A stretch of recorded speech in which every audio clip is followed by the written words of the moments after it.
Hi, I'm Lieutenant Commander Noyes with the C27 Stand Branch. We're going to be talking today about how to do the traffic pattern here for the C27. So here's your basic runway. We're going to start with this point one here. Point one is representing your upwind leg. Right after takeoff, you'll get your after takeoff checks done, whether that was just to take off into the pattern or your touch and goes. You'll set speed to 170 knots on the bug. And then generally we're not going to have any mode selected, but you could if you wanted to at that point, but we'll be manually flying. This is where we're going to consider what our angle bank's going to be for the crosswind turn here.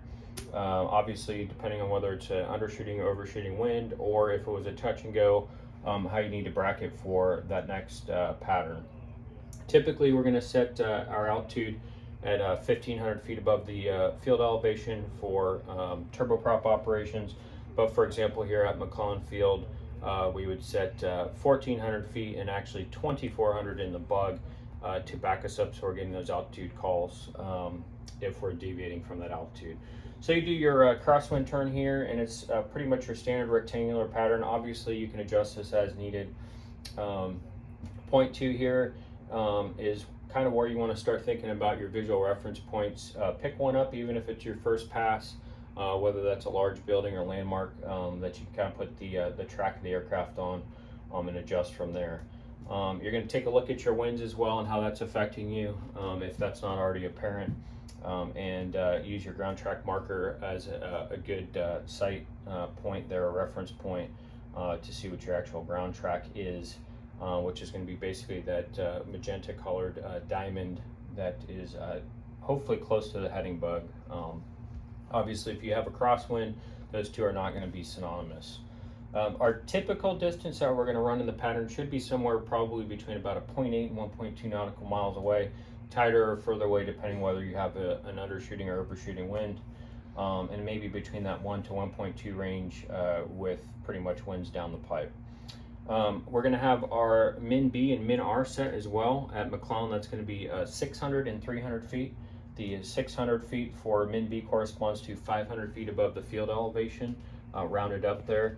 And then the 300 feet is your emergency return rat out that we'll typically put here for McClellan. We're going to maintain 170 knots as we go on this downwind leg. At point three here, we're going to start checking our speeds, right? What's our approach speed? What are our touch and go speeds for both our rotate and our VCO/V2 speed, which are the same thing. And then typically we'll want to try to create an LZ there in the CDNU, just so we have a good reference point for lineup as well. Keep in mind as well, we should be checking, especially at a more unfamiliar airfield, what our landing distances are and how our performance is going to be affected on the landing portion of the maneuver. Keep in mind too, the general rule of thumb for tailwinds is going to be a 10% increase in landing distance for every 2 knots. So tailwinds can drastically affect your performance. Point four here is basically going to be a beam the point of intended landing, right? So if you're going to land in the first 1,000 feet, that's about when we would want to start running our configuration. So we're going to check our speeds prior to doing that. We're going to adhere to our maximum flap operating speed. So for flaps 1, 180, and then corresponding 1 through full flaps, 175, 172, and 165. Generally, you're not going to want to configure the flaps unless there's already a stable or negative trend on the airspeed. What we don't want to do is be in a wind shear scenario or a situation where our speed is a positive trend and then be putting those devices down. All right. So we got all that done. The difference here is going to be if we're doing a single engine operations or practice single engine operations, we're going to do flaps 1 first, then configure gear, and then flaps 2, and run through our before landing checklist. For point 5, we're going to start to initiate point 5 here as we actually get the aircraft configured. We'll start to initiate and call for the before landing checklist. One of the items that often gets overlooked that we see here on the stand team is your pattern briefing. So great opportunity at that point, rather than just to say, hey, we're just doing a touch and go or just doing a full stop, is to talk about what specific actions the other pilot monitoring is going to be doing, right? So if it's a crosswind situation and we're going to be doing a full stop, having a brief but accurate description of the importance of keeping the yoke into the wind, especially in this aircraft, etc. If we're doing a touch and go, we're going to talk about resetting the flaps and trim and how that's going to go. Obviously, follow on touch and goes after that point, we can probably say already briefed and continue at that point. But we want to make sure we're not just passing over that. I'm going to extend approximately 15 to 18 seconds. That's usually a good general rule of thumb that I'll go past that intended point of landing.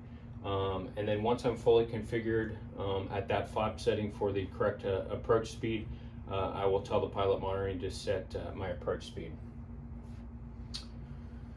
All right, as we start to come around in this pattern here and slow down to our stable approach speed for that given flap setting, it's very important that we're looking outside. Remember, this is a visual VFR pattern here, and we really want to have a high frequency, low magnitude correction with the controls, especially with the PCL, or as we call them, the throttle. As we start our base turn here, just remember, if you're using a VASI or PAPI system, whether it's at night or during the day, the accuracy of that system is not very good at high angles off from those lights. So you're really not going to have accurate information until you basically roll out on final. So keep that in mind. All right, then as we roll out on final here, I kind of put this funnel here.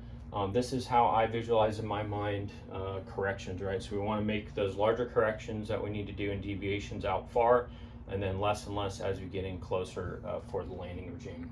And really that speaks to the entire pattern. So just think of your pattern as the better I start my pattern here, the crosswind turn, the downwind, the better I'm going to look on final. So the aggregated errors throughout that pattern or the quality of flying are going to set you up for success or potentially a poor pass as you come in for landing.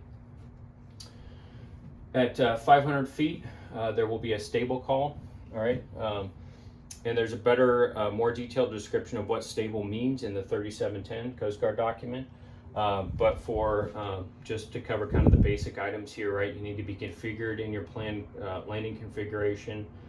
You should be making minor corrections. Your approach speed should be within plus or minus 10 knots. Your sink rate needs to be less than 1,000 feet per minute, and you need to have your landing checklist complete. One thing I like to mention too, and it happens even to experienced pilots, is, hey, did we actually get clearance to land? Was it a clearance for the option? Was it a clearance for a full stop, touch and go, etc.? Always a good opportunity, if that's in doubt, to recheck that. I would much rather ask again than make the mistake of potentially landing without a proper landing clearance. Then as we get to over the threshold at approximately 50 feet, we're going to slow to our threshold speed, which is going to be 10 knots less than the approach speed. So if our approach speed was 130 knots, so we calculated flaps 2, we should be at approximately 120 knots as we cross the threshold and we get up into the landing profile and flare. Couple of other points as we're on final here. So we want to be working our lineup, so look long for lineup, just like we learned early on in flight school and flying any other aircraft. If we can look long, we're going to average our corrections better. And then in this aircraft, to kind of fight that parallax, a good sight picture is the 2 beta flag location indications that are on that upper pilot panel there. They're both on the pilot and co-pilot side. If you split the center line of the runway in between those 2 beta flag squares where those lights normally appear, that's generally going to be a pretty good center line location reference point. The other thing we want to do is, as we're working lineup, it really should be a 3-point action with the aileron. So if I need to come left, I'm going to put left aileron in, and just before I see that center line position, I'm going to counter with a little bit of right aileron, and then I'm going to reset back to neutral. We see a lot of times in the stand training, the pilots do the proper correction initially back towards lineup, and then they either overshoot or they don't restabilize in sort of a neutral state there. So it should be, if I need to come left, it'll be left. Just before I see the picture that I want, I go right again, and then back to neutral with the aileron.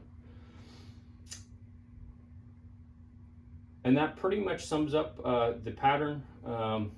This is not currently published in our Dash 1, so I just want to take an opportunity today, especially for those T-Core students that would like to know what the C27 VFR pattern should look like. Thanks for your time. Semper Paratus.